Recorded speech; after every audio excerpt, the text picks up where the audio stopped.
Supreme court का जो judgement आया है, इसमें जो ये अफवाह फैलाया जा रहा है कि अब आरक्षण भी नहीं मिलेगा धर्म परिवर्तन करने पर, ऐसा कुछ नहीं है। थोड़ा सा प्रभाव ये पड़ेगा कि पहले जैसे धर्म बदल करके मुस्लिम बन गए या ईसाई बन गए, उसके बाद भी उन पर कोई जुर्म होता था तो वो थाना में केस करते थे SC/ST एक्ट लगाने के लिए, तो अब SC/ST एक्ट नहीं लगेगा। धर्म परिवर्तन को लेकर सुप्रीम कोर्ट से नया फैसला आया है। मेरे साथ बातचीत करने के लिए हाईकोर्ट के वकील अरुण कुशवाहा सर जी हैं, इनसे बात करेंगे।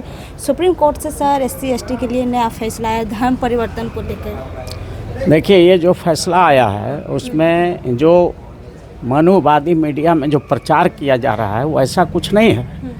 ये जो फैसला आया है कि शेड्यूल कास्ट शेड्यूल ट्राइब के लोग अगर ईसाई बन जाते हैं या मुस्लिम बन जाते हैं, कोई धर्म परिवर्तन कर लेते हैं, तो वो जो केस करते थे SC/ST एक्ट के तहत वो नहीं होगा।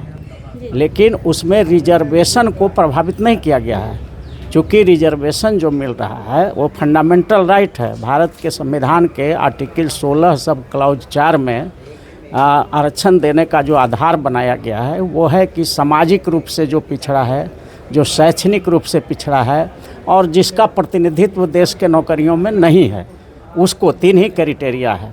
और ये दिया जाता है जन्म से। अगर कोई शेड्यूल कास्ट शेड्यूल ट्राइब का बच्चा जन्म लिया है उस समाज में जो सामाजिक रूप से पिछड़ा है, शैक्षणिक रूप से पिछड़ा है और जिस समाज का प्रतिनिधित्व नहीं है, तो उसके जन्म से आंका जाता है कि उसका सामाजिक और शैक्षणिक पिछड़ापन है कि नहीं है। तो इसीलिए ये जो सुप्रीम कोर्ट का जो जजमेंट आया है, इसमें जो ये अफवाह फैलाया जा रहा है कि अब आरक्षण भी नहीं मिलेगा धर्म परिवर्तन करने पर, ऐसा कुछ नहीं है। और हम लोगों ने देखा है उसमें अभी तो जजमेंट लोड भी नहीं हुआ है, लेकिन ये बात आ रही है कि उसमें रिजर्वेशन को टच नहीं किया गया है, इसलिए शेड्यूल कास्ट शेड्यूल ट्राइब के लोगों को बहुत काफ़ी प्रभाव नहीं पड़ेगा, रिजर्वेशन उनको मिलते रहेगा। लेकिन थोड़ा सा प्रभाव ये पड़ेगा कि पहले जैसे धर्म बदल करके मुस्लिम बन गए या ईसाई बन गए, उसके बाद भी उन पर कोई जुर्म होता था तो वो थाना में केस करते थे SC/ST एक्ट लगाने के लिए, तो अब SC/ST एक्ट नहीं लगेगा, क्योंकि वो धर्म बदल लिए। तो धर्म बदलने से क्या होता है कि उनका सामाजिक स्टेटस चेंज हो गया। वो अब या तो सिख हो गए, सिख को तो मिलेगा, सिख को और बौद्धिस्ट को तो सेम रहेगा। अगर कोई शेड्यूल कास्ट शेड्यूल ट्राइब के लोग हैं, वो सिख हैं या बौद्धिस्ट हैं या हिंदू हैं, ये तीनों हैं तो मिलते रहेगा लाभ। वो तो हिंदुए में आते हैं तीनों, ऐसा बोला जाता है हिंदू लॉ में।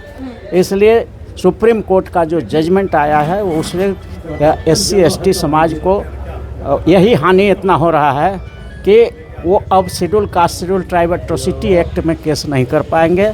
धर्म परिवर्तन अगर उन्होंने कर लिया है और उसमें भी मुस्लिम और ईसाई में गए हैं तब यही निर्णय है, इसलिए इसमें कोई बहुत कन्फ्यूजन नहीं है। जो उनके बच्चे होंगे सर धर्म परिवर्तन करने के बाद क्या उनको आरक्षण मिलेगा कि सीमित वहाँ पे बंद हो जाएगा, आरक्षण नहीं? देखिए, वहाँ पर तो फिर वही आ जाएगा कि जिस बैकग्राउंड में बच्चे का जन्म हुआ था, जब वो सिख वो बन गए, जा कर के ईसाई बन गए या फिर दूसरा धर्म कोई भी धर्म जो परमिटेड है मुस्लिम बन गए, तो अब तो उनका जो जन्म होगा, उनके बाल बच्चों का जो जन्म होगा, उनको तो नहीं मिलेगा सुविधा, क्योंकि उनका स्टेटस जन्म से ही ईसाई वाला हो गया और मुस्लिम वाला हो गया। तो इसलिए वैसी स्थिति में उनके बच्चों को नहीं मिलेगा इस जजमेंट के आने के बाद। लेकिन पार्लियामेंट को अधिकार है, अगर शेड्यूल कास्ट शेड्यूल ट्राइब के लोग अगर इस आवाज़ को उठाएंगे पार्लियामेंट में या सारे सांसदों से आग्रह करेंगे कि आप सुप्रीम कोर्ट के इस जजमेंट को एनल करने के लिए एक विधेयक लाइए और विधेयक को पार्लियामेंट से पास करा करके और आप इसको संविधान के 9वीं सूची में रख दीजिए। अगर ऐसा होता है तो सुप्रीम कोर्ट का भी जजमेंट ख़त्म हो जाएगा। कई एक बार ऐसा हुआ है, साहबानों के केस में भी आपने देखा होगा कि सुप्रीम कोर्ट के जजमेंट को पार्लियामेंट ने रद्द कर दिया, कानून बना करके 9वीं सूची में रख दिया। उसी तरह से SC/ST के प्रमोशन पर भी सुप्रीम कोर्ट ऑर्डर कर दिया था कि नहीं मिलेगा प्रमोशन में रिजर्वेशन, तो पार्लियामेंट ने कानून बना के सुप्रीम कोर्ट के आदेश को रद्द कर दिया।